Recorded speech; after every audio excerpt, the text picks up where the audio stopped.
Presented by the Making Star Wars Podcasting Network. This is the Cantina Cast, your watering hole for thought-provoking Star Wars discussion, character dissections, quote and scene analysis, honest opinions on the Star Wars news that interests you, and whatever else these guys come up with. Here are your hosts, Mike and Joao.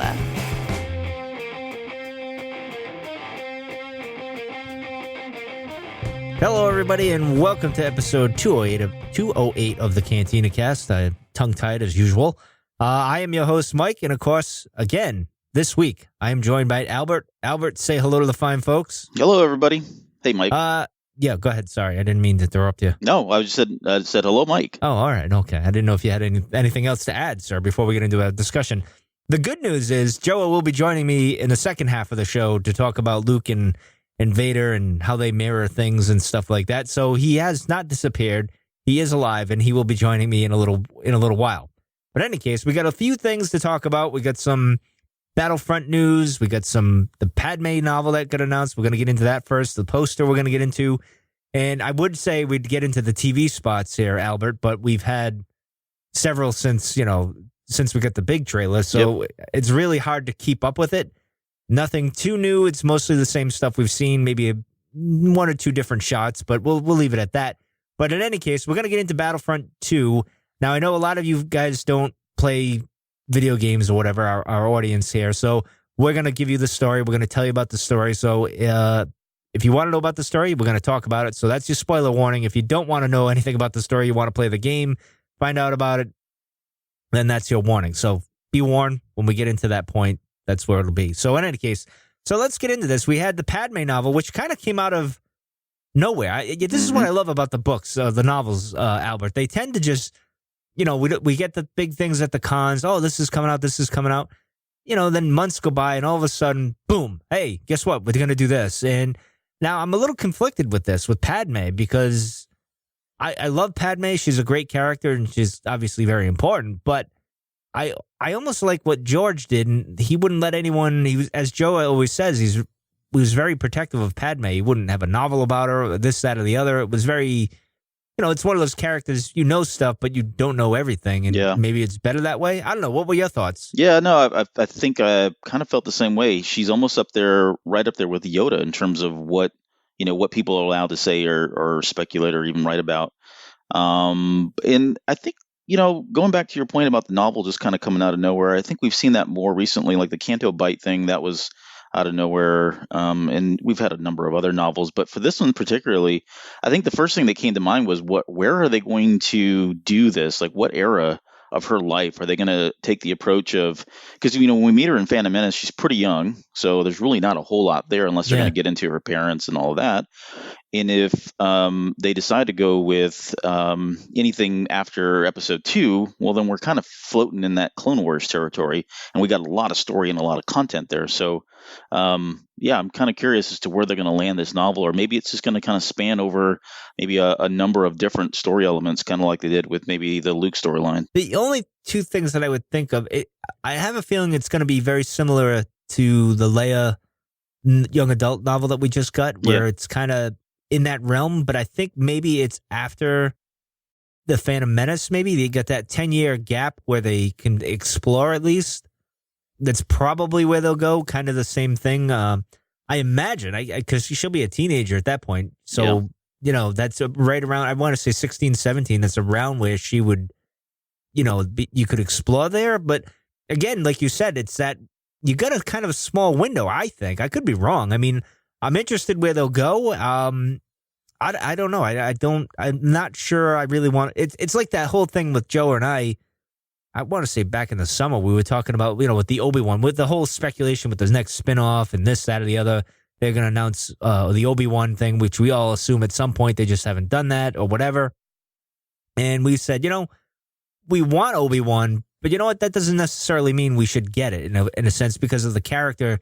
You know what I mean? So it's like, we may want it, but is that necessarily a good thing for the whole overall story? I don't know. That's my my dilemma with this at all. But what else do you think about this novel? Where are you? What else could there be? Really? Yeah, I don't know. It's almost kind of painted. You've almost painted yourself into a corner again because of the Clone Wars, and we know that she doesn't make it out of Episode 3. So I don't know. Maybe there's story left to be told between Episodes 2 and 3. But my guess is it's going to be after Episode 1.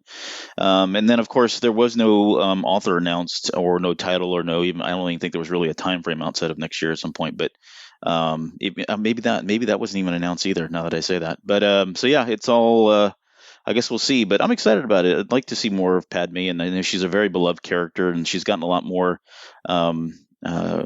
I guess screen time, or for the new cartoons coming out, and I think it's good for her, good for the character. I think my hang up here is not with the character, because I like exploring the characters. It's Padme and everything.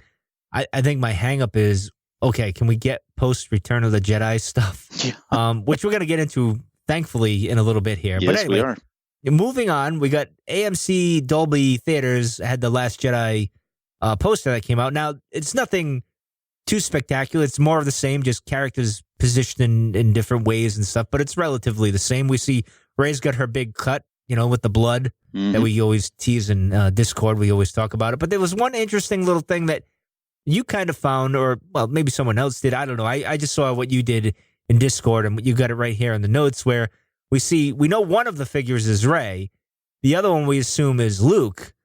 And they're on Osh 2, or however you want to pronounce it, potato, tomato, whatever you want to go, potato and tomato. That doesn't make any sense. But anyway, but, some could say that might be Kylo there. And, of course, I jokingly last night, because this is a big thing in Discord, because Joe and we broke down Luke Skywalker's walking stick in one particular episode. It's kind of a classic now.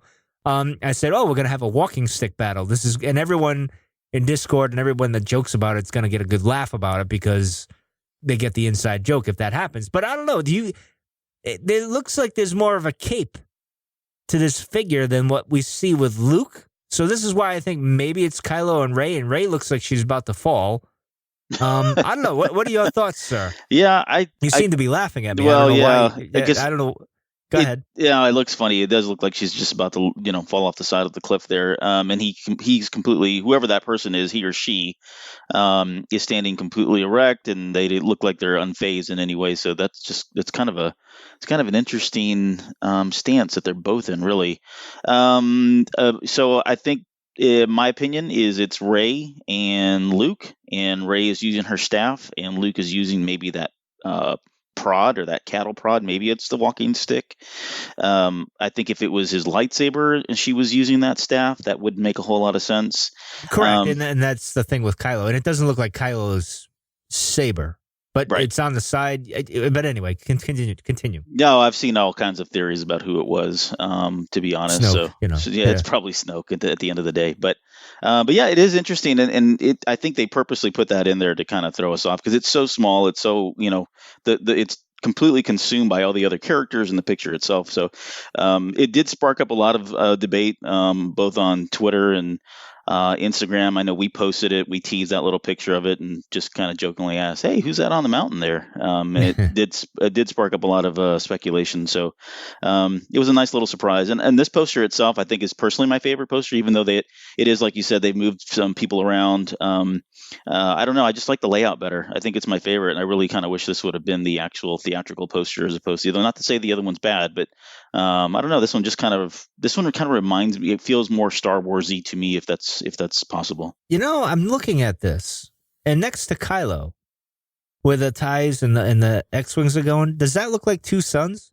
Oh, I see what you're saying. Yeah, maybe like one above the other. Yeah.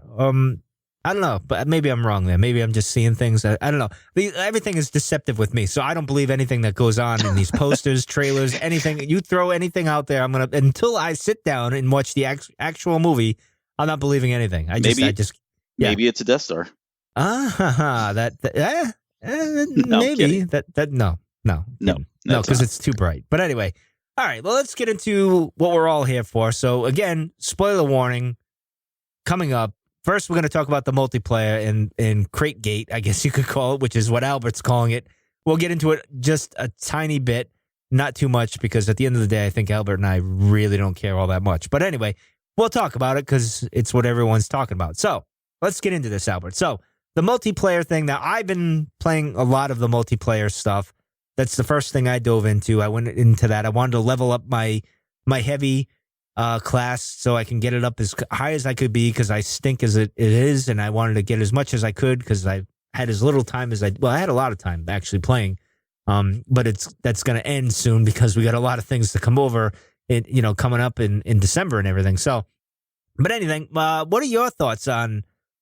Because I know you played limited of the multiplayer because you went into the campaign first. But Yep. I'll give you my thoughts after you give me yours because they're probably short and sweet at the moment. Yeah. So as you got, and probably some of the folks that follow us in Discord, we all played the beta, and we got some pretty good nights in. There were some pretty good runs that we had together as a group. So I did get to play that, but I knew when the game came out, I knew I was going to be pretty limited in terms of what I was going to be able to commit to this week, and so I really just tried to focus on the single player. I did get to jump in to a couple of Galactic Assault maps, and it was there's nothing I have nothing probably negative to say outside of crategate, but it was very similar to the beta.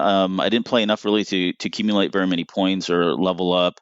I think I unlocked a couple of daily crates and died a number of times, but it was just a lot of fun. It was really cool to finally see some new maps.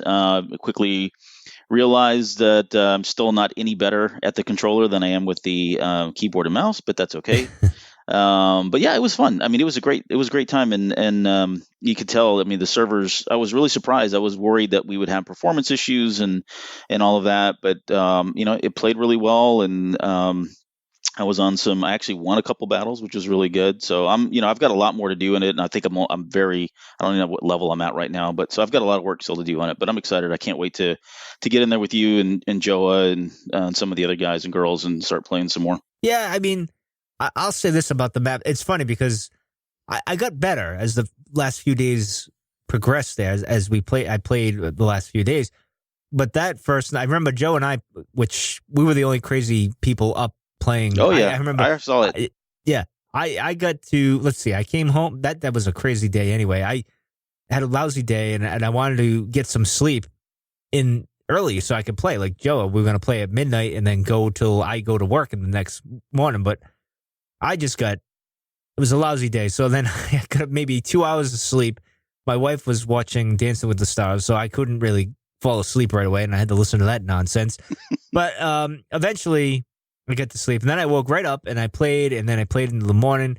I played till about 6 o'clock, and then I went to bed, and I got like 45-minute nap, and then I went to work. I was dead tired. Then I came home that night, and I played all the way through because I was off the next day and stuff. But it's funny because Joe and I were playing these different maps, and we'd played Theed in the beta, so we kind of knew what we were doing on Theed. But here's the thing that was interesting. We went into Hoth. We went all over. And the funny thing is we played several maps before we got back around to the one we started with, which I think was Hoth initially. And all I can tell you is these maps, these Galactic Assaults, they're immense. They're like huge. Yeah. It's crazy. I'm just blown away. And I actually, last night I was playing with Jonesy. We were playing, I want to say, no, we didn't play Galactic Assault. We played Blast, which is like a deathmatch thing. And we were on Endor, and the walkers were there. And I'm walking by, and I'm underneath it. I'm like, when we get crate, you realize we're probably going to get the M6 walkers in that battle on Galactic Assault. And those things are supposed to be huge. Huge, yep. So I can't imagine how that's going to look when that happens. Can't wait. The maps are just absolutely gorgeous. They rendered them very well. No complaints there. The gameplay, I love playing. Like I said, I got better and better. I was getting a lot of crates. I was doing my thing and making a lot of. I was getting a lot of credits and stuff. I got a lot of. The key to it is to unlock all the cards and just craft them, and then that levels up your trooper or whatever your class that you're in. Your overall level doesn't go up because you got to grind through that and stuff. But I've been doing all that, so it's been going pretty well on that aspect of it. But I guess we should probably. And just one more thing about Blast is, I thought. Because it's smaller maps and it's deathmatch type stuff. I thought they would be very confined and small, but man, those are even big considering what they are. And I'll just say this: I think Jakku is probably my favorite map. If you Really? ever get on that map, it's stunning and it's awesome.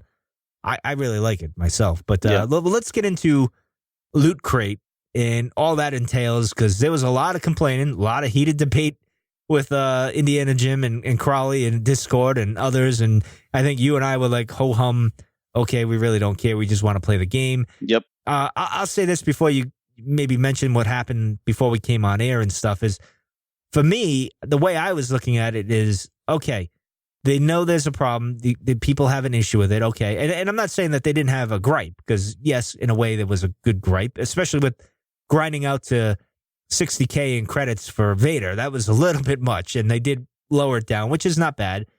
But my complaint with everyone complaining was, let them launch the game and see what's what and then adjust everything, because leading up to it, it seemed like they were really listening to the people that are playing the game or are interested in the game and stuff. So I was doing I don't usually like the wait and see attitude, but they were paying attention. And it's not like they weren't going to adjust it, because they were going to adjust it. They just have to launch the game to get it out there. You guys wanted it changed like that, and they kind of did anyway.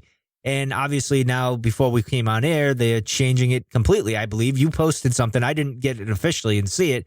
Maybe you know what it is. I don't know. But what are your thoughts on Loot Crate? Loot Gate, as you like to say. Crategate. Yeah, Crategate. Yes, thank you. Yep. I put this as a kind of a joke, but I asked the question. I said, given a choice between having loot boxes and not having loot boxes, what is your favorite lunch meat? And that's kind of how I feel about it, because I really don't care one way or the other. It wasn't going to impact me. I suck at it as it is. So whether I've got a better weapon or not, it's not going to really change a whole lot for me. I was kind of going in with this honesty with this game, much like I did with the first one, and really just, kind of like we talked about, enjoying the environments, hanging out with friends, playing, maybe even using some of that to speculate and theorize on stuff. But I really wasn't going in with this, as a pro gamer by any means whatsoever. Yeah. So I see both sides of it. At the end of the day, and I kind of felt bad because I know things got heated, and not just in our Discord channel, but I mean, if you looked anywhere, it was everywhere. Yeah. And then right before they changed the price on those characters, I think it was Wednesday is when they did that, or Tuesday. Yep, just hours before it officially launched. Yeah. I mean, it was the most downvoted Reddit link ever, right? Ever in the history of Reddit. Which is crazy. With absolutely all the nuts. Things that go on in the world. Yep. This is it. Yeah. And so the response was to drop it. And then you kind of they got real quiet. I think they were just kind of seeing what the fallout was going to be in it, but it didn't stop. It just kept going. And then, as you mentioned, just before we came on the air, here we go. EA drops this bombshell on everybody. It's an official announcement from the general manager at DICE. Saying that, I mean, they've got right in the middle of it says, this was never our intention. The intention being to give players an unfair advantage. Sorry, we didn't get this right. And I know Joe was in there, and he was about ready to post a question saying, hey, is this broke for anybody else? Because I can't buy anything.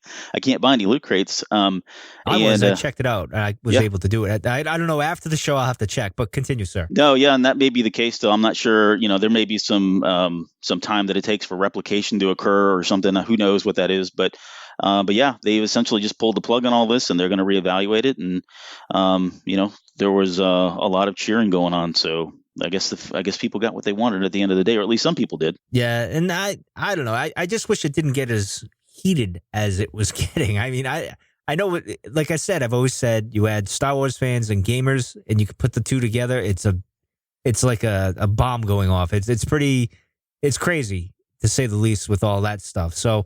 But, I don't know. It's not, I didn't think it was that big of a deal to me. It didn't really affect anything that I was doing.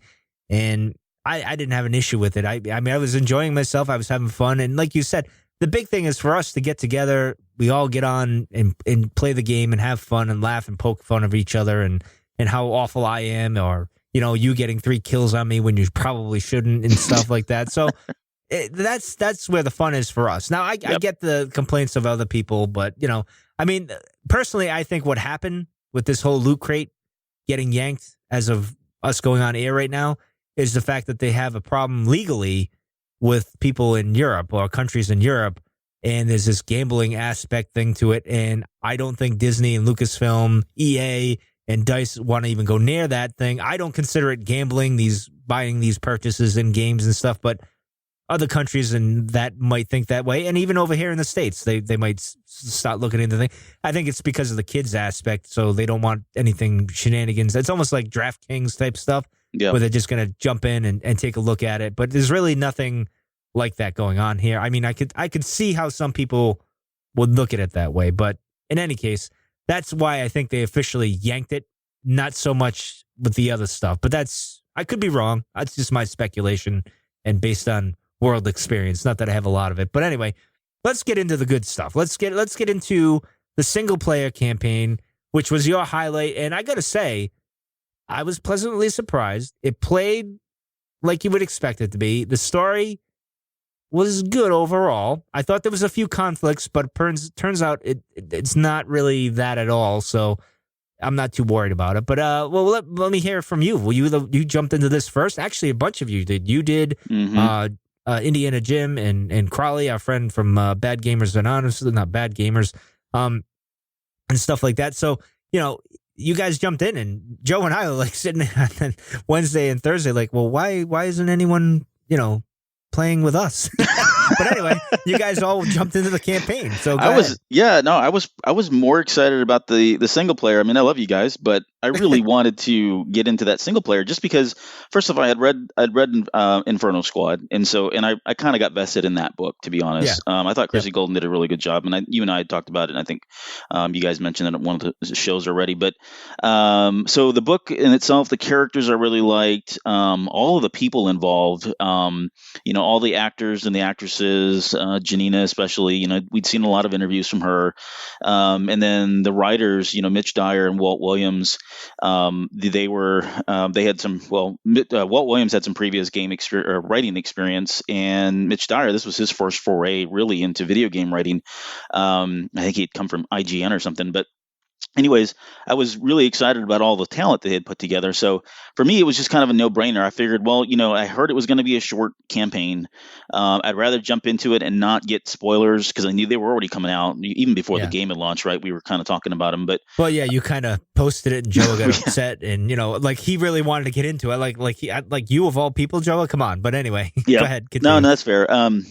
So, I was already beyond the hype.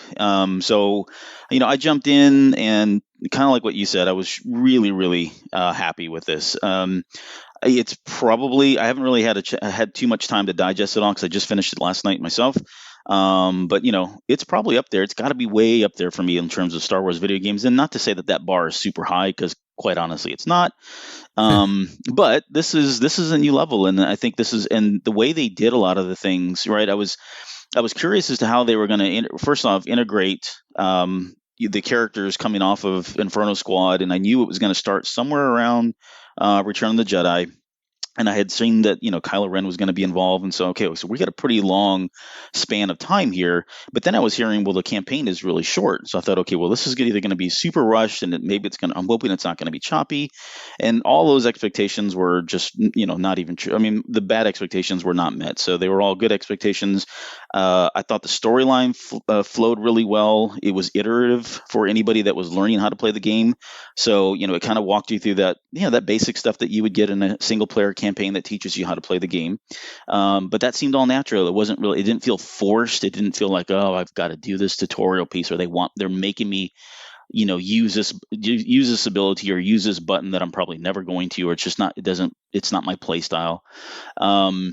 That was really good. All of the acting was amazing, I thought, beginning to end. I mean, we had Billy D. Williams back, right, playing Lando again. So that was just kind of the extent of the quality there. So at the end of the day, I think it's probably one of the higher rated video game storylines. It almost felt like and I don't want to glamorize this too much, but it felt like a 5 to 6 hour movie or story that I was watching. I didn't feel at times that I was getting, pulled down into gameplay and it was breaking up that flow of the storyline elements. I thought that was all really kind of seemed together really well. So I don't know. I probably could go on and on about the storyline, how much I loved it, but I thought it was great. It was a great single player experience for me, and I'm pretty excited to see what we've got coming up here in December when they release the second part of that. Yeah, well, see, that's the thing why it was short, because they have more to develop, and that's the beauty of it, is there will be more coming. It's not just like, oh, here you go, there's this little thing because you guys complained about it in the first one not being there, and here you go. There's going to be more as it comes about, you know what I mean? So December's DLC is going to be pretty amazing when you think about it. Yeah. For me, I thought the acting was good. The overall mechanics of it was pretty interesting. It was fun. You know, the story I thought was probably better than most of the books and comics we've had in the past year, I guess you could say. I mean, maybe that's because, which is funny because I will say this about it. You should probably read Inferno Squad and play the campaign, because then some of the things that happen, and we're going to get into spoiler territory now. So if you want to jump ahead to where Joe and I are talking, do that in about 10 minutes or so. You go jump to that, or maybe after that. But the thing is that, you know, where she meets her father at the end there, it's kind of like if you didn't get the backstory there, you'd be like, oh, well, that was kind of weird in a way. Like some of it would be out of place. So I like that the book kind of plays a lot into that, and that's great, a good way to marry the two. But I still think this was better than most of the books that we've had, and especially the comics. And maybe that's because you play it and you're the character and you're going through it. The other thing that was interesting is you actually don't play her as much as you would think you would. Like, I think they balanced it out pretty well, but you really don't play her as much as you would think. I agree. Because that first opening scene, that first chapter, by the way, that first mission is like, just for me, it was like pure adrenaline. Everything, even from the way it ends with her, you know, shooting through space. We got that teaser in the trailer, I think sometime last month, and her kind of coming through and crashing in on Corvus right at the very end. That was a really cool little adrenaline rush. But yeah, I mean, you played her. You know, you got to play Luke, you got to play Lando, we got to play Leia, which was really cool, especially because we got to play her on Theed of all places, which was very interesting that she saves Theed, and she even mentions the Queen put something in there during the Clone Wars, and you kind of, I don't think she meant her mother. I think, you know, obviously, I don't even think she's aware of her mother at this point in the story. Like, I don't know if she knows who her mother really is at this point, but I think she finds out after. But it was very interesting. That actually, I had a lot of fun playing Leia's character. And you were talking about the mechanics of like learning how to play things. It actually helped me with playing with the heroes. So that was the hardest one for me, by the way, Leia, that mission where you had to like keep Del alive.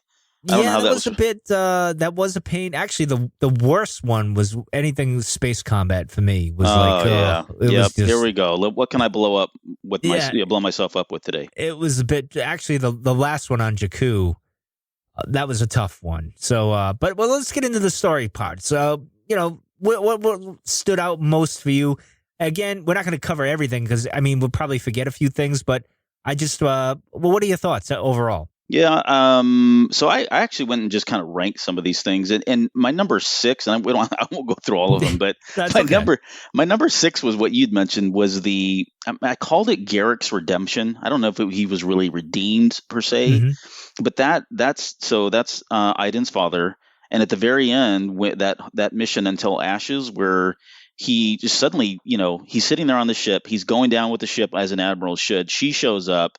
And then he basically says, you know, you saw the Empire's weakness and refused to let it consume you. It made you stronger. That's why you're leaving here without me.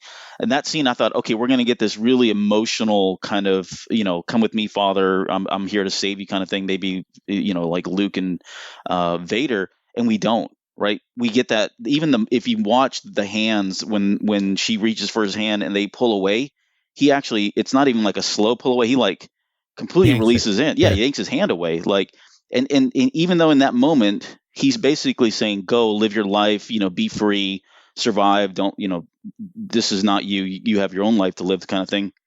He's still callous, and that's his character. To your point earlier about the book, he is such a jerk face in that whole book. I mean, it's like the worst father ever. He's got that award going into this game, and he just That's saying a lot because Vader's pretty. He's up there. But go ahead. Right? No, and we get to see that extension. This guy cannot bring himself to finally just give in to his good side. He is just a jerk to the very end, and literally to the very end.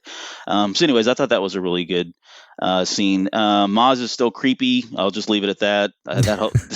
That lady creeps me out to no end. Actually, I think Han's beard's a little creepier than that. That was probably my least favorite mission, by the way. I don't know how you felt about it. It was just kind of I'm going to get into it now because this is where my conflict was, because when Han's there and he's meeting the Imperial agent, which actually I like the Imperial agent that he was meeting. I thought he was funny. He's one of the surprise characters. He was funny. Exactly. Yeah, he was a good little comic relief there. Yeah, and I thought he was funny, but they get the Imperial plans for Kashyyyk and what's going on Kashyyyk and stuff. I was led to believe in Aftermath that Han and Chewie get a call, as it's right here. I got it in book 1. In one of the interludes near the end, is that they were traveling to Dasar, I believe it's called. Yep. And one of their old friends, Irma, called and said, "Hey, I got a job on Kashyyyk or the homeworld." And she basically says, "Hey, we have an opportunity here to free the Wookiees."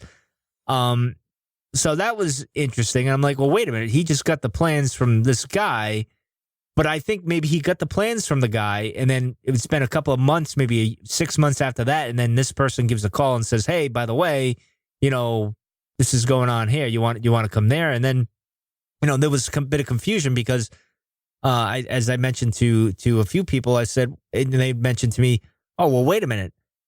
Wasn't Chewie separated from Han at that time when they're on Kashyyyk?" I'm like, "Well, yeah, but this is before that. This is prior to that." So there was a bit of confusion on all of that. But what did you think about all that? Did that strike you at all that there was maybe something aloof here, or was something off? No, I didn't pick up on it. I think I was just I assumed that it was before then, to be honest.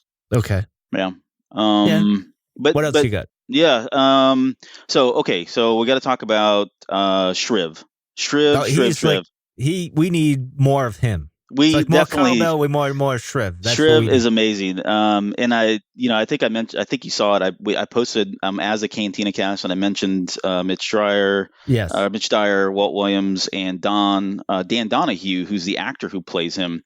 And they replied back. I think most of them did actually retweet it and all that, which was really cool. But that character, I don't know, him and Lando could be a whole comedy game or a comedy cartoon or a comedy show if we Absolutely. wanted. But he was a standout really for me even with all these great characters that we've got, and some of the classics or the heroes that we've got, and then we've got the new guys like Iden and Del and Garrick. For me, he was the standout one. He stood out more than all of the other ones almost. I would almost for me. But he was just a great comic relief, and just his dry sense of humor, the sarcasm that he had. He had that one great line. I don't remember if you remember at the very end, where I think it's Iden and Del, and Del's telling Iden, "Hey, please come back alive," essentially, and he's like, "Oh yeah, he's walking away with he's like, "Thank you, Del. Your friendship means everything to me." That was the shining moment. That's when I actually said, "Yep, this guy is awesome." Yeah, I like great. Him. Yeah. The other ones I've got were Luke's cameo and the compass.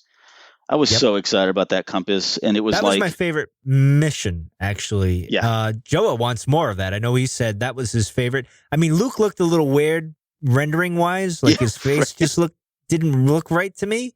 But the voice actor did pretty well. Yep, I would say he did. And the story, well. I thought, stayed true to what Luke was at that point in his life. Now we don't know what the Last Jedi Luke will be like, but it was very cool. To be honest, I thought it was awesome, but and the compass was interesting too. And again, it goes into Operation Cinder, where the Emperor.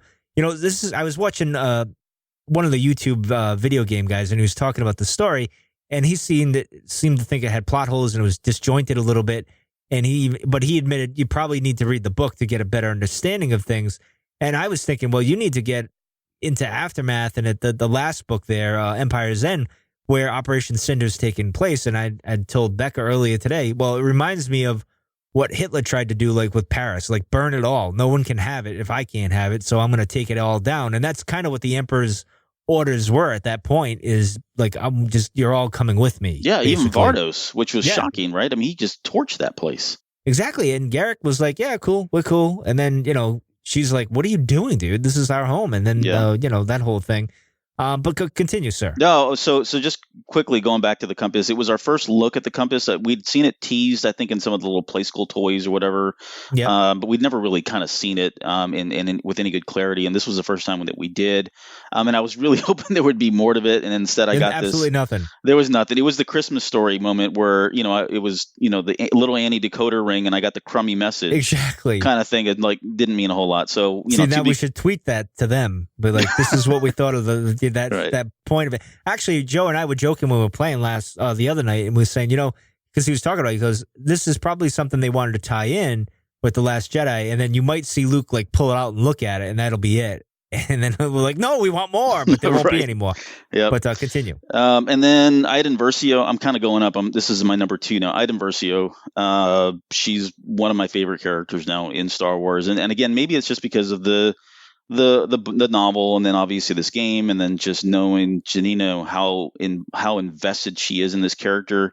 There's stories of her and Christy Golden having conversations and having these. They would have these story conference meetings. Calls, yep. These meetings, and where she was learning about the character and how it was being written, and she would get emotional and start crying, especially when she found out that. I forget the character's name, the female character from the book now that dies. Yes. I can't remember her name, but that was actually she had to kill her. So yeah, right. Yeah. And so there's a story out there that when she heard that, she literally got emotional and started crying. So anyways, all that to say that that character I think is pretty awesome, and it's actually one of the characters I wasn't really looking forward to playing in the campaign, like the multiplayer and purchasing and doing all that. But now she's risen to the top of the list for me. Well, so see, the thing with her is I didn't have any interest in it until I read the book, and I liked her character, and I could see her point of view and why she did the thing she did. And she struggled and she was conflicted with it, which is what you want in a character and stuff. But I'd said back then, she'll defect at the end because she gave that speech about her father, and then she let Lux survive. Yeah. At the end there. So yep. I'm like, she'll turn at some point. That's just I get that feeling. But it was interesting. I didn't think it would happen this part of the campaign. I thought it would be later down the line. But in any case, continue, sir. And then I guess so my last thing, and maybe we should just end it on this. Controversy. The controversy. The new theory has arisen. The new theory, is this Rey's parent? Are these Rey's parents? And they being Del and Iden. Yeah. So in that last chapter with Kylo Ren, he goes into his mind. Which was trippy, man. That was like an acid trip. Maybe Adam. I mean, not Adam. Kylo does that or something. I don't know. It was really bizarre. But continue, well, it's cool sir. Because when Mitch Dyer is again one of the writers. When he pitched that to the Lucasfilm story group, and everybody was there. Pablo and Matt and Leland and the whole group was there. He actually, there's an interview out there where he was like, I pitched this idea and I thought for sure there was no way they were going to sign on with this or sign up for this. And he said they all loved it and thought it was a great idea. And he was pretty happy with the way it was implemented. And I have to say it was kind of trippy at first, but I was like, okay, this is kind of a cool take. I mean, is it really truly canon? Is that what happens every time Kylo goes into someone's mind? Probably not. But I thought it was a neat way to kind of incorporate what we knew about Kylo and his ability to mind probe, and then tie it somehow to the game, and so that you get a chance to play him in the single player game. But so, anyways, there's a part in there where they're talking about a daughter, and so this immediately sent everyone in a tizzy, right? Yep. And theory started flying everywhere that suddenly here we've got Rey's parents confirmed now. Well, it's funny because when you were in your posting the spoilers in Discord after you got yelled at by Joao, and we made our own channel to do it, and I'm reading it, I'm like, oh, Rey's parents, right? Because I joked about it, and then I said it a few days later again because it caught on when people started playing. And now there's obviously there's a bunch of YouTube videos out. Oh, is this Rey's parents confirmed? Blah blah blah, all that other stuff. But oh yeah, it's they've just talked funny about to me. Yeah, they've talked about look at Del's skin tone in the game. Now look at look at Rey's skin tone match. Yeah. There's the accents; they're from the same accent. Even the dialect itself, the actual accent is identical. Timeline wise, I don't know. I think it's a little off. It is. I don't think it's exact, but they don't really give us a whole lot of detail, I think, either in the game, unless I'm mistaken, as far as when that happens or when Kylo sees Del I don't know how much time, because all we see is decades later, right? Isn't that what it says in that transition scene? I believe so. It says decades later. I assume it's within a year of what we see in The Force Awakens, because he's hunting for Lor Santeca at this point, and he's trying to get it out of Del. That's the whole thing. And sometimes I get conflicted. Like when he says the old man, I thought he was actually talking about Luke, but he was talking about Lor Santeca. Right. And stuff like that. So I think, and here's where I get conflicted, because he says to what's his face at the end there, Haas, he says, don't go to her, it'll end badly, which I get obviously means Iden, which in my mind, she's obviously alive. Yep. And I don't think she would just drop her kid off. I don't think she would do that. So that's where I'm conflicted again. And then the other thing is, mechanical wise, I guess you could say, or story wise, I don't think they would have the origins in. I don't mean to display the game or anything or the story. I just don't think they would do it here with the story. I mean, granted, we're going to get more. And Joe thinks, and I kind of agree with his theory here, is EA and DICE are kind of driving on the whole, who are her parents, and we'll just say it's a daughter because it'll get everyone buzzing and everything, which is a good marketing ploy, I guess you could say. Yep. So, but I don't, and I honestly, I'll laugh if I'm in the theater and this is what's kind of said. I'll just kind of laugh. I'll be like, really? All these, like the last 3 years, and this is what it was, and now I'm like, all right, which plays into the whole they're important, but they're not important argument in a way. Yeah, so it has exactly. some legs. That's what I was going to say. The only reason I would give this any credit or give it legs is if they really mean what they say when they say it does not matter where she came from. It's all about where she's going and who she's going to become. If they really truly mean that, and there's conviction there, then yeah, okay, I can see where they can say, well, sure, it can be in a video game, or it can be from a comic book, or it can be from a novel, because it really shouldn't matter. And maybe that's the only way I could see it. Yeah, I don't think they're going that way. I think it was more of a tongue in cheek kind of poking at all us crazy fans in a way. But you never know. I could be wrong, and I think I could live with it, to be honest. But my only problem is, again, Rey is just so powerful in the Force. It just doesn't seem like not that it matters. I don't think two Force people have to get together and, make a bigger Force baby or anything like that. I don't think that's the case. I think it just can happen, whatever, randomness in the galaxy, I guess. I don't know. Maybe we'll get more going forward. But anything else with the story? Or what stood out with you the most, I guess? Well, I guess I'll give my standout the most, I guess, is really Luke.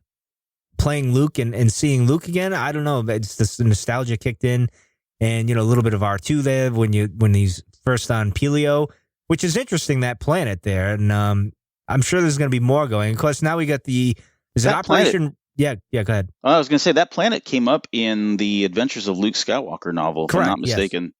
Yes, and I think that's where it starts, right there at the beginning of that whole thing. It's very interesting. And then, of course, we have the resurrection stuff coming up. Is it Operation Resurrection is where we're going next? Yeah. I think it was, or something like that. Yeah, go ahead. Yeah, I think they mentioned that in the game, or someone says it. Yeah. At the very end, I think. It's Haas that says it, I think. Yeah, because he says it to that alien there at the end, Operation Resurrection or something like that. So interesting what they're doing on Pelio there. I don't know what they could be doing. The planet looked pretty dead from what you saw initially, so it's interesting what was going on there.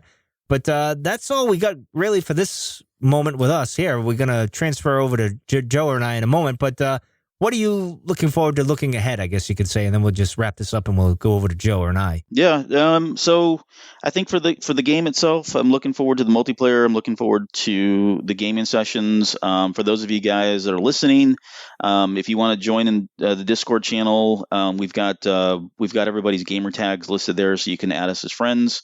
I think we've been including that in the show notes as well. Oh, yeah.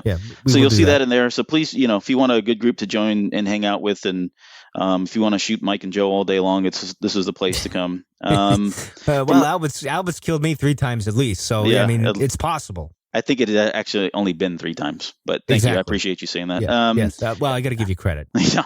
And then the single player game, I'm going to do the same thing when that launches. I'll lock myself up, play the single player game.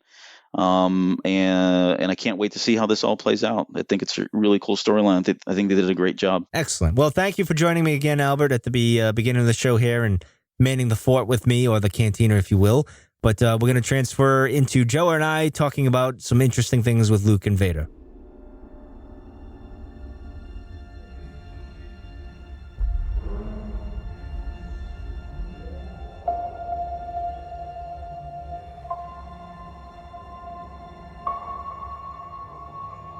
Join the Cantina Cast in their coverage of 100 Days of The Last Jedi.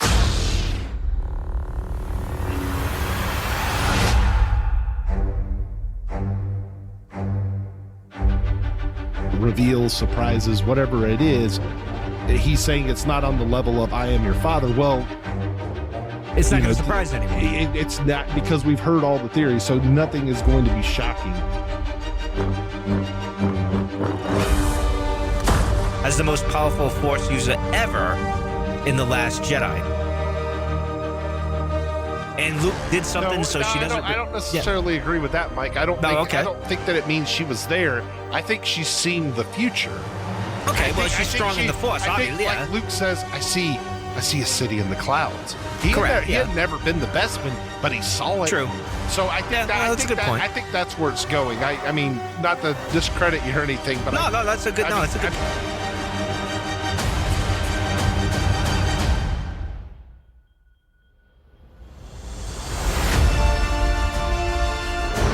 Conundrum that Kylo has here. He's like, do I kind of go through with this and become what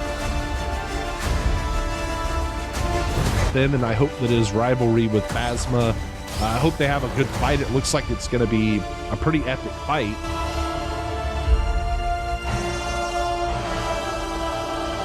I'm wondering if this is how this training is going to go. You can't teach illumination.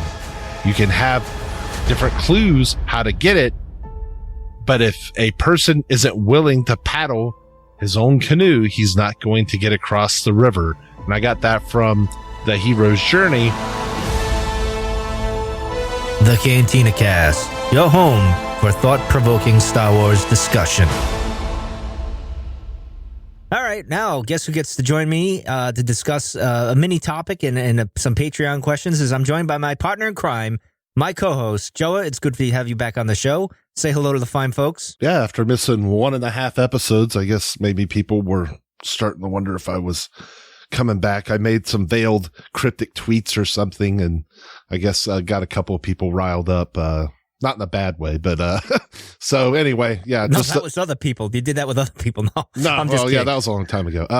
It wasn't my fault. Yeah, exactly. I've been saying that a lot lately. That's what I have to keep telling myself to go on. No, but it's good to be back and just ton of personal stuff going on, and didn't even know, I didn't even know when the last time I was gonna get back and do the podcast, but. The lot of exciting kind of Star Wars news going on. And, we're not going to talk about, me and you aren't going to talk about that tonight, but it was, definitely something that's been on my mind and I was able to get on the Patreon and do a little bonus show, for the Patreons, and stuff since we've been kind of slacking on our Cantina After Dark shows, but wanted to throw them a bone and was able to do that. So, kind of got my vocal cords got them a little work and stuff, but I might not sound great. I've been sick for about the last 3 days though. So actually, about 3 days. So anyway, I'll make the best of it here. Well, that's all right. I got some clicking noise going on with my mouth, I guess, apparently. But anyway, we're going to do a mini topic and we're going to get into our Patreon questions. And the mini topic here is an interesting one that you brought up, Joe, in the show notes, and one that I don't think we've really discussed on the show that much. I don't think we talked about the mirroring aspect with Luke and Vader in the Empire Strikes Back and Return of the Jedi scenes. We never did any of that. So that's what we're going to jump into today. So I'm going to throw it right to you. What was your thinking? What's on your mind? Let's get into this, sir. Well, I guess probably the way I started going about thinking about things like this was obviously, our buddy Mike Climo, who's always doing different things, whether it's mirroring Star Wars together with this ring theory or mirroring other things like other movies to Star Wars and the concepts George Lucas taken from these movies and kind of replicating the visuals of a certain scene or something like that. And so he's kind of I want to say over the years that we've been watching his stuff and him doing his thing, it's kind of illuminated me and given me ideas over the course of time. And this is another one of those ideas I actually had when I was laying down in bed, and I'm kind of you're in that dozing off state, like where you're not awake, but you're not 100% asleep. So you're kind of thinking about a lot. Yeah. I mean, you're thinking about a lot of stuff, and you have those little dreams sometimes, but I had this idea, and I did this a couple months ago with one of our ideas. I can't remember which one it was, but I mentioned it on the show that's how I came up with the idea. So this one was the same. It just struck me. It just hit me. I said, they're the same, but they're the exact opposite. But they're the same. Like they're literally a mirror image of each other in the sense of you're kind of looking at the same thing, but it's it's the reflection of it, but it's on opposite sides. I don't know. So anyway, we'll just get into kind of the points of it, and I think you'll see where I'm going. So I'm thinking of the Empire Strikes Back scene where Vader has chopped off Luke's hand, and he's standing over him and making his speech, trying to turn him to the dark side. And I'm comparing it to the scene where Luke and Vader are on the ramp of the shuttle on the Death Star, like on that shuttle. He's carried him to that point, right, to try to get him out of there. And then he starts talking, take my mat, this, all that. So those are like how I'm actually comparing those two scenes. So, I mean, if you look at it just I'm not a cinematographer, so I don't know exactly how to explain this. The only way I know how to explain it is if you look at the Empire Strikes Back and that scene, it's framed like from the left to the right, like the camera's on the left and it favors the right. And then, and Vader is over Luke. In Return of the Jedi, it's framed from the right, favoring the left. And then Luke is over Vader. So it's complete, like the camera work is framed, mirrored, and then Luke is over Vader instead of Vader over Luke. So just from a completely visual standpoint to start off with, that was like the first thing I thought of, and then everything else kind of unfolded from there. Oh, see, because I thought you were going from when Vader's over him after he cuts his, before or after, when he says, "Don't make me destroy you." That part, and they do their thing. It's kind of that whole scene in Empire Strikes Back. It's not just one moment in either scene. It's kind of both of these entire scenes, is what I'm thinking about, because there is different, other points. So, I mean, you could be thinking about, when he chops Vader's robot hand off, which that's what I was just thinking. Yeah, that will come into play, but not specifically that scene in the moment that it happens. I gotcha. So anyway, I guess we'll go on to the second point. Yeah. Right. And I don't know if this is really going to be an in-depth topic. Like, this is just something that struck me. So I don't know how in-depth we can even go on any of this. It's kind of, well, we'll find a way. It's kind of just really blatant, and it's just there. And I think hopefully the listeners think that it's interesting to at least think about, even if, I don't know how much thinking you can do about it. But anyway, so Luke's right hand is cut off in Empire Strikes Back, and Vader's right robotic hand is cut off in Return of the Jedi. And that's, in comparing those two scenes, they're both missing that limb. And think about this, the right hand of Vader that's been recut off now, the robot hand that has been recut off, that was the first limb he lost in Attack of the Clones. And when he lost that, he was Anakin. He was not Vader then. He was Anakin. When he lost the other three, he was technically Darth Vader. So now when we see him lose this arm again, he is Anakin again. So, I mean, and so we just see that mirroring, that they both have their hand cut off, and that's just an extra little nugget I threw in there in the end. Well, I was just because you just made me think about it, and I never thought of it this way, which is interesting. See, I love when we have these little surprises when we're doing the show. I'm thinking of Vader on Mustafar when he's crawling up. That hand is actually not the one that's cut off. Like that one is still the mechanical one, which is symbolic because he's actually more machine now, or he will become more machine than before. And then when he loses the hand, it symbolizes Vader's kind of dead, which is very interesting. I didn't even thought of that in any way. There was no reason for Obi-Wan to cut that arm off again. It was already mechanical arm. I guess that's why George did it that way. And then, at least he still had something he could crawl up the thing. Yeah, I mean, because he had to pull himself up. Otherwise, I don't think the Emperor would have got there in time. So I think that's probably just but it's just neat that they have that in common, that it's a mirrored image, with Vader, the arm cut off there again, and now he's Anakin, and then Luke with the both right hand cut off. So yeah, it was interesting. And then, Vader in The Empire Strikes Back, in that scene that we're talking about, that's when he reveals his true identity, or his former identity, of Anakin Skywalker and Luke's father. In the Return of the Jedi, it goes a step further, which I think is still kind of mirroring. It's still in that realm of being a mirror type image. Vader reveals his true face. And so in Return of the Jedi, he takes the mask off at that point with Luke's help. So you have the kind of, here's my real identity and here's my real face. You're not seeing that mask, that intimidating mask anymore. So I don't know. I don't know what else to say about it. I just think it's cool to line them up that way. No, like I said, it's interesting that, because I wasn't never even thinking with the hand thing with Vader and Anakin, and now same thing with here is he's revealing himself, the true self. He's just showing, all right, well, this is who I am, and now this is what I really am. And then you see that look on Luke's face when he unveils the mask, and he has that look of oh, you're not so menacing after all. He has that little look that he does there. And I always found that to be compelling, because you see Luke's face first, and then you see what Luke sees, and it's like, oh, what is he seeing? What is he seeing? And, it's very interesting and whatnot. But what else we got here? What else you want to get into? Yeah. And then, and then obviously, there's always those jokes about, Obi-Wan saying, only a Sith deals in absolutes. So I had to throw that word in here. Vader uses an absolute in both. He says it is the only way when he speaks to Luke about joining him in Empire Strikes Back.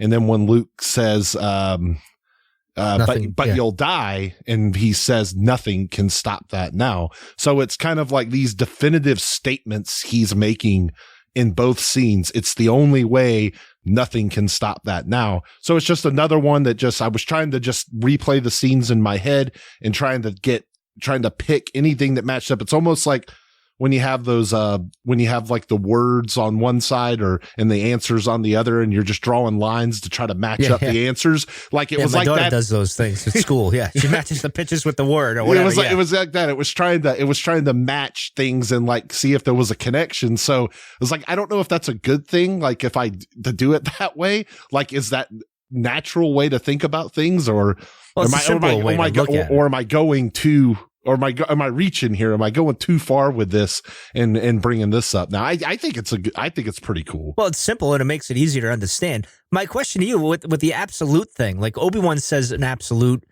and there's a joke on that. And I think Obi-Wan's kind of wrong on that, because obviously he's being hypocritical there.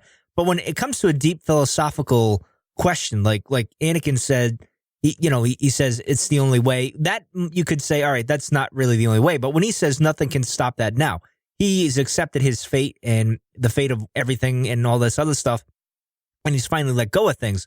It may be absolute, but it is the truth. So when you reveal the truth, I guess it's not. Yeah, absolute. An absolute doesn't necessarily have to be the truth, because what Anakin says, to Obi-Wan, it doesn't have to be true. It's only true in his mind. What's the line that spawns that? He says, if you're not with me, then you're my enemy. Yeah. And then Obi-Wan says only a Sith deals in absolutes. Well, it doesn't have to be that way. Anakin is making that ultimatum, and it is an absolute, but it's true because Anakin's going to make it come to fruition and make him become Obi-Wan's enemy and vice versa. But it doesn't have to be that way. Anakin could wise up and not do this, but he doesn't. So yeah, an absolute is just an absolute statement. I don't think that it means that it has to be false or true. It could be either one. I don't think that there's a correlation between being an absolute and being a truth. So, but yeah, you look at it, nothing can stop that. Now, obviously that's the Anakin part. That's the Force. And, he's realizing, this is the way it's going to be now, and I'm accepting it, and it's okay. It's more like it's okay. It's okay. It's time now. And with all the pain and stuff Vader had been through, not just physically, but mentally, and now coming back and now having to feel remorseful for all of that bad stuff, that you did. I mean, it has to be, you wouldn't want to live with yourself at that point, especially if you came back to having a conscience again after so many years and you're like, holy crap, look at all the stuff I did. So yeah, he probably is like, yeah, just let me go. Like I don't want to, I don't want to live with all this guilt and stuff. Then he's got to live with it as a Force ghost anyway. So you get the two absolutes there, and they mirror each other, and they're on opposite sides of things though. 'Cause Vader is, it's the only way, join me. It is the only way. It's very dark. It's sinister. And in this, it's very, it's sad, but it's light side stuff. So, I mean, again, it's an absolute. They're the same, but it's different. It's that mirroring image concept that I'm going with here. So Obi-Wan should have said only a Sith deals in ultimatums is what he should have, just should have said that instead of absolutes. Maybe that would have worked a little bit. Maybe he would have got out of all the memes, but. Exactly. Well, then we would have been robbed of such great things and stuff like that. But any more thoughts on this, the mirroring and anything? Anything else? I guess the one last bullet point I had. Okay. I don't know if this might be the weakest one. I don't know. We'll see. He says, "Don't let yourself be destroyed as Obi-Wan did," and then it's that threat compared to the admission that Luke already saved him. I don't know how much those two necessarily line up with each other or mirror each other, but well, you could look at it this way. You could look at it as, all right, so don't let me destroy you, and then Luke kind of accepts an alternative and kind of just says, all right, I accept the truth that what you told me. In a way, I guess he just accepted I'm not joining the dark side, and he falls to his fate and lets it be. Where you could say the mirroring part would be Anakin accepting he's going to die now. He fulfilled his prophecy and all that other stuff. I guess you could compare it that way. Another way, here's another way you can look at it is Luke didn't let himself be destroyed because he didn't turn to the dark side. Correct. And so he actually does what Vader says, even though that wasn't Vader's meaning. But us as you could take it as, and I just thought of this just now, that you could take that as, because Yoda says, destroy you it will, and goes into all that, once you start down the dark path, and all this. So so don't let yourself be destroyed as Obi-Wan did. And then Luke doesn't. And so instead he actually turns his father back. And so instead of being destroyed either in life or by the dark side and letting the dark side consume him, either one of those alternatives, he does the other. And then, you've got the admission by Vader that, when Luke says, I got to save you, and he says, you already have. So again, I'm wondering maybe comparing those two is a little bit of a stretch, but I think we got something out of it at least anyway. Well, I was going to say, is this when Luke does what he does? Obviously, he's blazing his own path, as we've said countless times on the show. I've said it numerous times and stuff like that. Is this, and we know Vader was getting into that conflicted state with him and Anakin, his sides, both the good and evil side, were kind of wrestling with each other. Who's going to be the dominant one? It's like proverb, who's going to, if you feed the bad wolf or the good wolf too much or whatever. So I'm just curious if, maybe this is where Luke kind of rubs off on him and he sees, all right, and this maybe comes back into play later on where Luke is, where Vader's like, oh yeah, there is another way. And he kind of just accepts what things are. I mean, I don't know if that plays into his thinking internally when, he finally lifts up the Emperor or not, but I just thought I'd throw out there. But anyway, let's get into our Patreon questions. So who we got? We got Jamie Mollerman first, I think is his name. What's the question? We got Jamie, Curtis, and Imperial Moonwalker today. Another return for Imperial Moonwalker, I believe. Yeah, well, I mean, they do see, that's the thing, guys. When you do the Patreon, we've got, for the $5, you get the one question a month that we read on the podcast. Like, no question about it. We'll read a question once a month. The thing is a lot of our $5 Patreon people don't take advantage of it. So Imperial Moonwalker's just taking advantage of the situation that they're dealt, and I don't blame them. Now Katie's going to start asking us questions again, but go ahead. We'll start with Jamie, and then so the monthly question, interviews have indicated that Mark Hamill not only fundamentally disagreed with Rian Johnson's portrayal of Luke Skywalker, but was even insulted. I've been thinking about what could what could possibly cause Hamill this concern? Many theories out there. Many theories are out there, but what do you guys think about the possibility of the movie ending with us thinking that Luke has double-crossed Rey, possibly turned her over to Snoke, would evoke shadows of Empire Strikes Back, and could explain this dual persona of Luke they are presenting in the marketing? Of course, in episode 9, they could present us with the explanation that in the end would preserve Luke's integrity, but it would definitely keep us crazed and theorizing for 2 more years.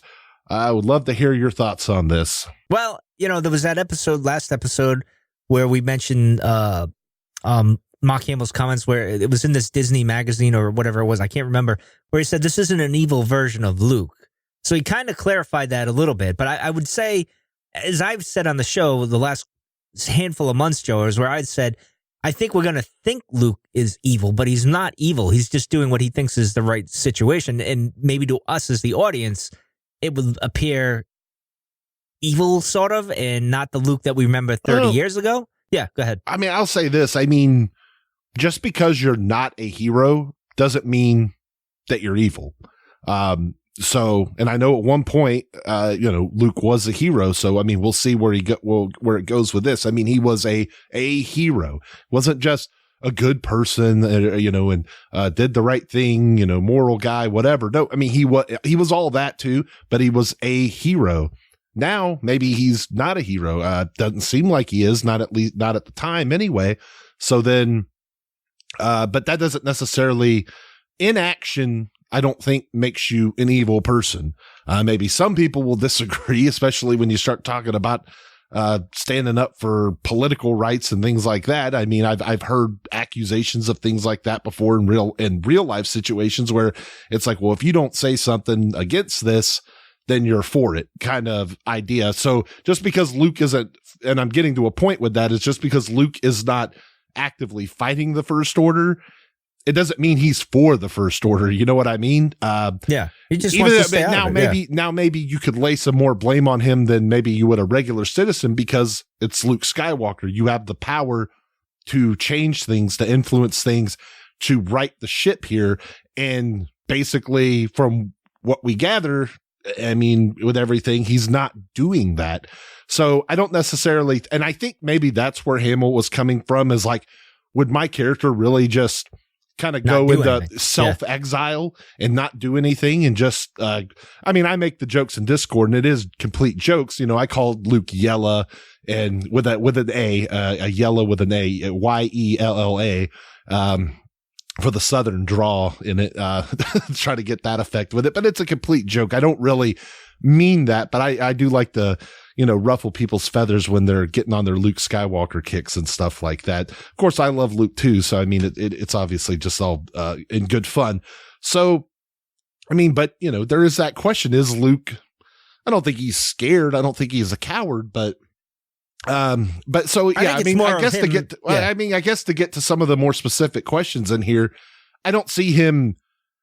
Well, obviously, I don't see him intentionally like trying to hand Rey over to Snoke or anything like that, or where you would even have to explain that. It's hard for me to fathom what events could take place to lead to that, and then how you would explain it away in the next movie. But I mean, I think Rey is more likely to just go off and do her own thing. Like, I think Rey would be like, well, see it's like, yeah, hey, there's a big ship in the sky. Let's go see what's up there. Yeah, so maybe there's some stuff to scavenge on it. I don't know. Exactly. So, ooh, that's a new one. I could get so much for that. But the girl's good. I'll give her that. Yeah, exactly. Well, I don't see him definitely turning Rey over. I think Rey is going to go off and do her thing and do what she thinks is right. Very similar to what Luke did back in the original trilogy. That's how I see it. But what else we got? Oh, so Curtis, he asked this one in the Discord, and I had to go back and find it. He said, this is my Patreon question, so I'm guessing he pays the $5. I don't know. He pays at least $2, I guess. So anyway, we're going to read it anyway, because I don't really care. That works. Yeah, I mean, we're not asking for a boatload here. So what's the difference between 2 and 5 anyway? So you're getting it this time, buddy. Would either or both of you like to see Luke use Force lightning as a powerful gray Jedi? I'm for this. Because, see, this plays into my whole thinking the last couple of months where I said I think Luke's going to do something that might appear evil, but it's not evil. Luke is just kind of, I don't want to use the term gray Jedi because you're either good or bad with that aspect. I think he's more indifferent and kind of like the father was, like kind of like, this is, I'm just going to do what I think is the right action. And I think he would use Force lightning to, like, say, save Rey. Not that we know that he will or anything like that. But, it'll appear to us as the audience, oh my God, he's really lost it. He's not the Luke that we remember 30 years ago. So I could see it being that way, and I wouldn't have a problem with it because I think it adds a little wrinkle to Luke where we're like, oh, where is he really going to go when we get into 9? Where we'll be that'll be the big question. Is Luke really this or that or the other? That'll be the 2-year question that we'll have and argue about that. But what do you think, Joe? Yeah. Is he? It'd be the Severus Snape argument all over again, right? Is he good? Is he bad? I thought that was Kylo, but I could be wrong. Oh yeah, well, I guess kind of, sort of. I don't know. You kill your own father, you're bad to me. I don't know. Well, that's true. I don't know. Vader's still bad. I mean, Vader's still bad to me. I mean, I've said it a million times. So anyway, that's not the question. Gray Jedi. Yeah, I mean, I'm like you. Like, I think I'd rather them just either. If it's gray, like balance gray, like I'd rather them to say, okay, this is just the new Jedi code. This is the way the Jedi live. We're not calling ourselves gray Jedi. This is just the new philosophy of the Jedi, or we're going back to the old philosophy of the Jedi. But being indifferent and just using the right act. Yeah. Yeah. Or use some kind of third faction or a new faction of Force users or something. But anyway, not on that tangent. I guess the Force lightning is the big question here. So, yeah, but I don't know that, because then in the EU, wasn't it that he used lightning and that it was, at first it was like good lightning, like he could like not, and it was like a different color. So it wasn't like dark side lightning or something. And then eventually like he kind of went dark a little bit with it or something eventually. So I don't. Yeah, because Plo Koon and him in the old EU used it at one point. And I think Luke's. Yeah, Plo Koon had some kind of orange Force lightning or something like that, I believe, in the EU. Yeah. Like it was, he could do something where he was, I guess it's into that Mace Windu Vapad stuff where it's like you could be very aggressive lightsaber form and only certain people could do it without turning to the dark side and being super over aggressive with it or something. So maybe it's into that. I mean, I would love it if he used Force lightning at the end of the movie because I think it would open up a can of worms going into 9. And I don't know what distinction you would make. Oh, well, that's, gray Jedi. That's Jedi lightning or Sith lightning or dark side lightning or light side lightning. I don't know what you'd call it, or we'd have to see in what circumstances he used it. That's the thing. It's like, it's almost like when Obi-Wan's taking on, like in the arena, and he takes out the Ackley, I think it is, and he takes it out, and you're wondering, it's not in a hateful way. It's just a survival way. It's not. It's more of a peaceful way, I guess you could say. Whereas Anakin's killing the children out of hate, you know what I mean, and to do things wrong. Murder is murder and death is death, I guess, in a way.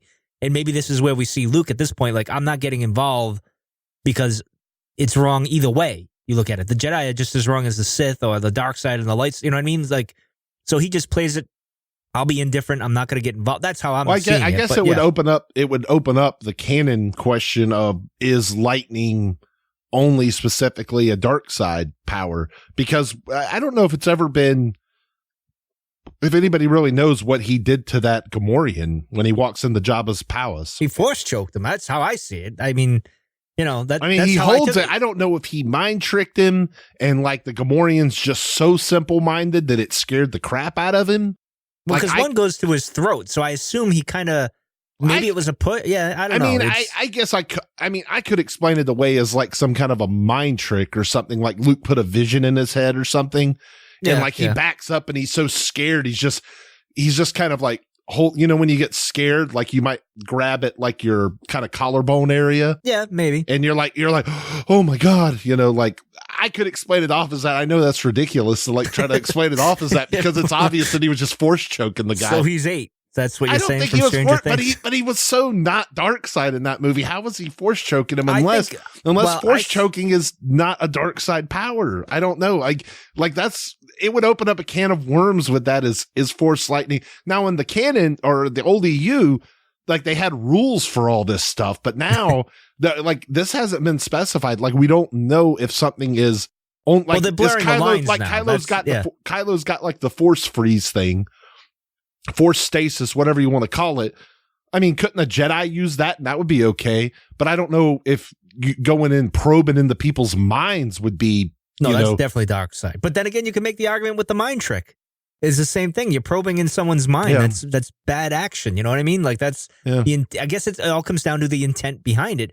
But I thought my interpretation of Return of the Jedi, I don't mean to get off topic here, but when he walks into the palace and he force chokes him, I think it's to lead us to believe from a story standpoint that Luke could go the dark side here. Like there was, you know, I mean, like he's teetering on things and you know, he had to deal with what the truth that was revealed to him. So maybe he's tapped in, he's angry a little bit and he wants to save his friends. So he uses a power that he shouldn't use, but at the end of and then that's what the flap at the end, you know. Harry Potter does that in the last books. He uses 2 of the 3 unforgivable curses in the last Harry Potter book. So, and that you're always meant, you can't, if you use this, it's like Monopoly. You go directly to Azkaban. You do not pass go. You do not collect $200. If you use an unforgivable curse, you go to Azkaban. And and obviously it was in a war type situation where he's trying to save not just his friends, but the entire wizarding world, I guess, if you will. And so he uses both the Cruciatus and the Imperius curse when he has to. So he doesn't ever use the killing one, but I guess that's kind of where, you know, they drew the line. He didn't go that far with it. He didn't even use it to kill Voldemort. Because I don't think he killed the guards at all. I think he just kind of he didn't hold them up and you know, like take pleasure in it. And like, then when they was done with him, he tossed them aside. If anything, maybe he just gave him a little love tap, you know, kind of to the throat, you know, and was just kind of made him pass out. What is this, 50 Shades of Luke Skywalker now? Oh my God. All right. All right. We'll get to the next question. Yeah, let's move on before this gets really weird. This is already weird. Give me a root canal. Get me under. George stated Anakin was the chosen one. In Rebels, Obi-Wan admitted to Maul that Luke was the chosen one. Mark Hamill said in an interview that Luke thought Ben was the chosen one. Thoughts on where LFL, Lucasfilm Limited, is going with this? An actual chosen one every generation that balances the Force, misread prophecies with the real chosen one revealed in The Last Jedi, something else, Imperial Moonwalker. And obviously, this is something we've talked about on numerous occasions, Mike, but where do you stand right now? I think in Obi-Wan's mind at that point, he thought Anakin was lost. And you can tie that in with another movie if they do the Obi-Wan thing where we kind of said, you know, they face off again and he tries to save him but doesn't. But that's neither here nor there at the moment. But I think in his opinion at this point, he sees Luke because Luke is not going to the dark side. He's not machine. And, you know, I think he thinks Luke is the chosen one. Luke is the one, you know, that boy is our last hope, that type of thing. And he's very bent on that being the chosen one. Now, I always say Lucas gave himself an out when he says, you know, misread the prophecy may be. And I think when he got to the Mortis arc, and I know you hate when I bring this up, but I think Lucas was experimenting what could the Force actually be and the balance and everything. Now, I still think Anakin's the chosen one. I think that's what it was. But the chosen one in the sense that he was there to destroy the Sith. I don't think we'll ever see the Sith again. Now, the balance could be that we're talking about with Rey and everything is the balance in the Force itself. And I think that's where the distinction is. So she could be a chosen one, just not the chosen one we're thinking of. And almost like he says here, every generation there's a chosen one or so. Yeah, maybe not. Who knows?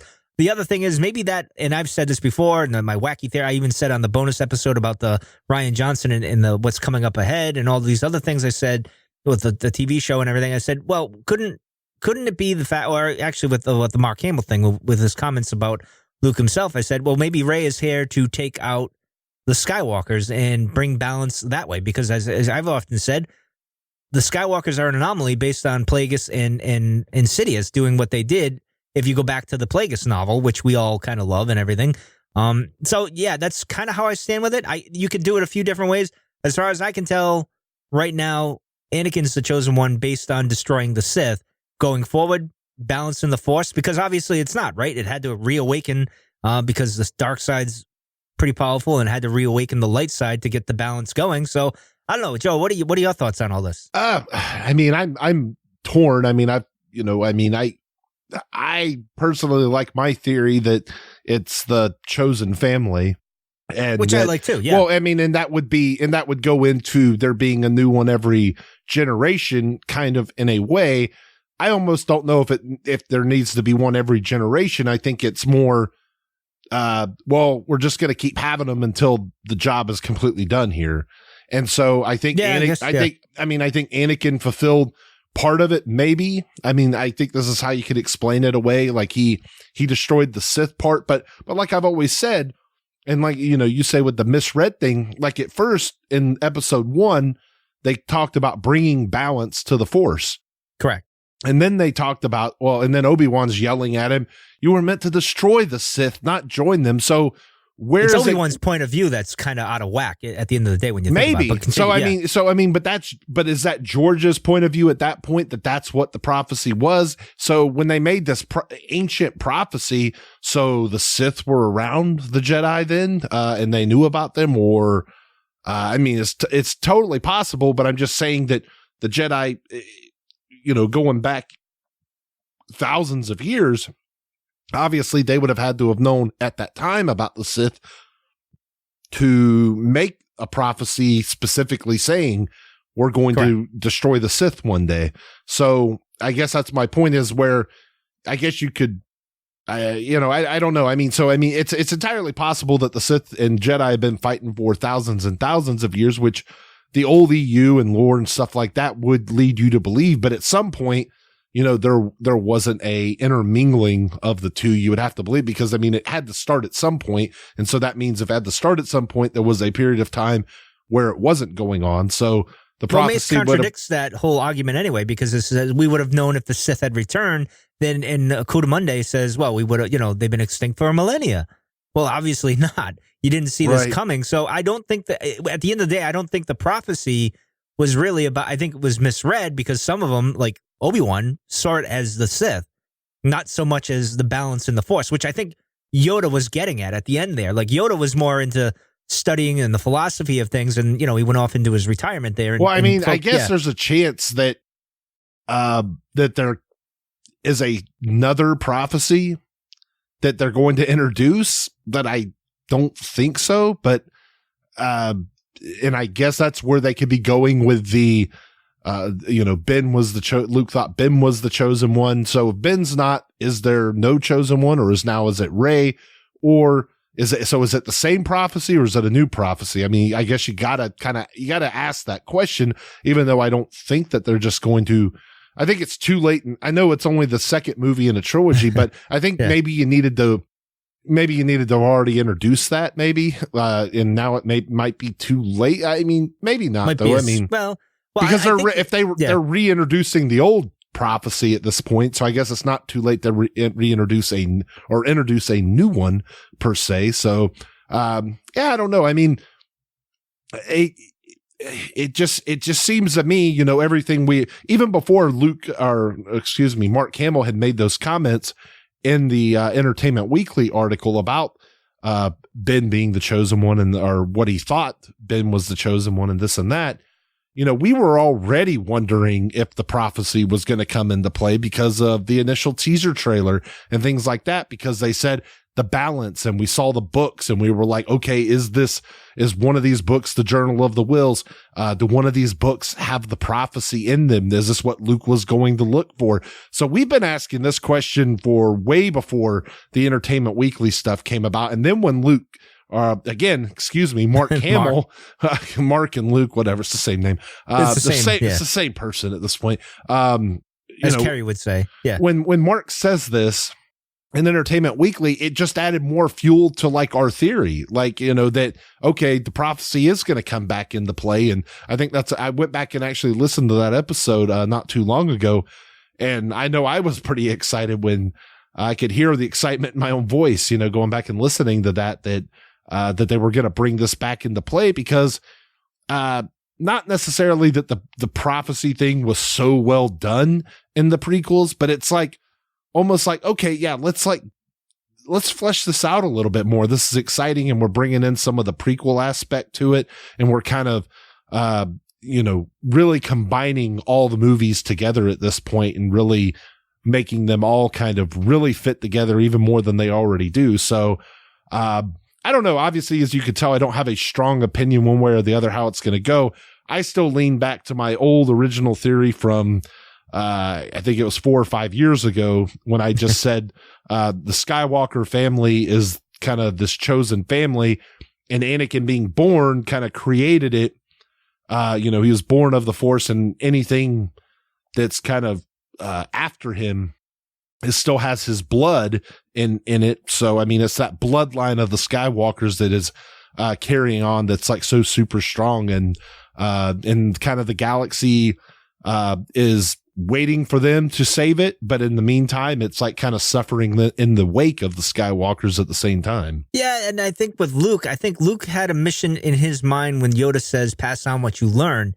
And I think that's what, in the books that, the journal, the book I just read about Luke, and, the little book there that they had, he's looking for knowledge and, figuring out things on the Force. And I think all that knowledge, that was his mission, to get the knowledge and stuff. And I think that's why he saw Ben as maybe the chosen one. So he was going to pass the knowledge on to Ben, and Ben was going to be the chosen one and all that other stuff. But of course, things didn't go his way. And Luke is kind of questioning everything, and kind of, he's broken at this point. So we'll see what happens at that point. That you could look at it, that's why he thought Ben was the chosen one. I don't think Ben, well, I don't know, maybe Ben is the chosen one. We'll find out. Like you said, we need to know, something has to be introduced at this point. And I imagine we're going to get something like that with Luke talking to Rey. We might get that, and who knows what else is going to go on with Kylo, and if Rey and Kylo are talking, if he's going to try to do like it would mirror in Empire Strikes Back, where Vader's trying to lure Luke into joining the First Order. Well, in this case, Kylo trying to make her join the First Order. And of course, we see something happens at the end with Snoke and everything. So a lot of things are up in the air when it comes to that, because of what he says, fulfill your destiny, which you love to say. So it's really up in the air when it comes to me. I still think and believe that Anakin is the chosen one. And I think what your explanation is, where his bloodline and whoever Skywalker comes after that is kind of has to take on that mantle, especially if one falls to the dark side again, another needs to come up, a light side Skywalker, and right that wrong, I guess you could say. I don't know. I guess you could say, well, we're leaning with Rey and everything. But in any case, who knows? Everything's on the table at this point. So, whatever it may be. Any final thoughts, Joa? No, that's pretty much it. It's the end of the questions, and it's like, yeah, we've kind of tackled that question a million times, but I mean, our opinions are kind of always evolving and changing on that. So, I mean, I guess when the movie comes out. I mean, I guess just as far as we kind of touched on that a couple episodes ago, we were saying where George, you said it was this at first, and then it was that, and then it was that. Well, and now you're going to a Disney Lucasfilm run version of movies where, well, George said that it was this, so it has to be that way. But George was always evolving his own ideas. Now George doesn't own the company. So to say that they can't expand and reevaluate and evolve ideas that on what George was doing, I don't think you could just throw it out the window and just say, well, George said this, so that's the way it is. I just don't think that you can do that. So I think that, that whole thing, where people quote him saying, well, Anakin was the chosen one, and George has said that. I just don't think that you can, I know it sucks kind of in a way, like where it's like, okay, I can't even take, the artist's quote for like, I can't even take it at face value, but you never really could with George, though, because he, like you said, he was always changing and evolving his thoughts. And we see that in Revenge of the Sith, where he says, well, misread the prophecy may be. And then we see what he does in the Mortar Saga. Oh, yeah. We talked about that between, it was the Luke Skywalker was the hero. Oh, now it's Anakin's saga. Now Disney has evolved it to the Skywalker saga and stuff. So, which I think they settled on, with the episodes. And, then now they're doing a whole new trilogy separate from that, which I imagine we're both happy about that, which we've been saying for, 5 years now. So I think so it makes you think that, all right, this is still the Skywalker thing, and then this is separate. Obviously, it's going to be separate. I guess my point is that the prophecy thing and the chosen one thing doesn't necessarily have to be done because George Lucas has a quote in a magazine or on an interview show or whatever it was on 2005. Yeah, exactly. And that's what he said. This is the answer to the question, because he was always evolving things, and to think that they're not going to evolve things. I mean, they did it with Rogue One. I mean, they did, and they, kind of got in between the lines and kind of blurred some of the lines of some things. And, a little bit. And so to think that they're not going to do that with this and they can't re-explore some of the stuff. And I would just be glad to see it just because it is a prequel idea. As I said, the prophecy and the chosen one thing is not a concept in the original trilogy. I mean, there are things that, we didn't even have the word Sith in the original trilogy. I mean, True. it wasn't a thing. Like, that was not you. I mean, maybe in one of the books it was or something at one point, in the novelizations or something. I can't remember right off the top of my head. The mind's eye there, that But might have been definitely, said in that, yeah. but definitely not in the movies. I mean, even in the special editions, it doesn't even come up. Like when Lucas could have added it in, and he never does. So, I mean, the Sith, the chosen one, the prophecy, that's all prequel stuff. So, I mean, I would like them to be able to marry everything together and take all 9 movies when it's done and say, this is the saga, and they all tie into each other. And Darth Vader and Anakin Skywalker has a legacy throughout all of it.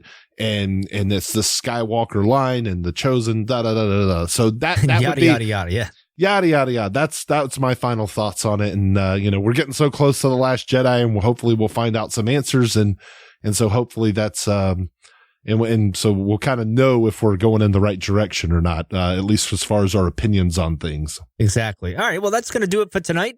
Thanks for joining us, Joe. Tell them where to like us, find us, and all that other good stuff. Yeah, you can check out our Patreon page, and Google. You can Google search that. Just type in like Patreon Cantina Cast or patreon.com/Cantina Cast or whatever it is, the Cantina Cast. You can find us on Discord. It'll be in the show notes and all that, or you can Google that as well. Just type in Cantina Cast Discord, Facebook.com/the Cantina Cast, Twitter and Instagram @the Cantina Cast. And I think that's it. Yeah, I think so. I don't know. All right, awesome. Well, we're out of here. We'll see you guys next week.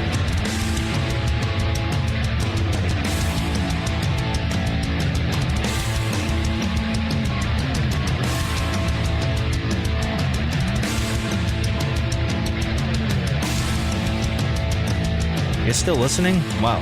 That's amazing. Well, I'm here to give you the disclaimer. Normally we do a big, long, drawn-out disclaimer thing saying what's what and who's what and all that other stuff, but I think you guys kind of know that Lucasfilm and Disney have no affiliation with us at all, and we have none with them. We talk about Star Wars, which is their property, and all that other good, fun stuff, but I think you can tell which is our stuff and which is their stuff. If you can't, well, then send a lawyer to send an email to me, and I'll be glad to chat with them. Other than that, you know what's what, so that's your disclaimer.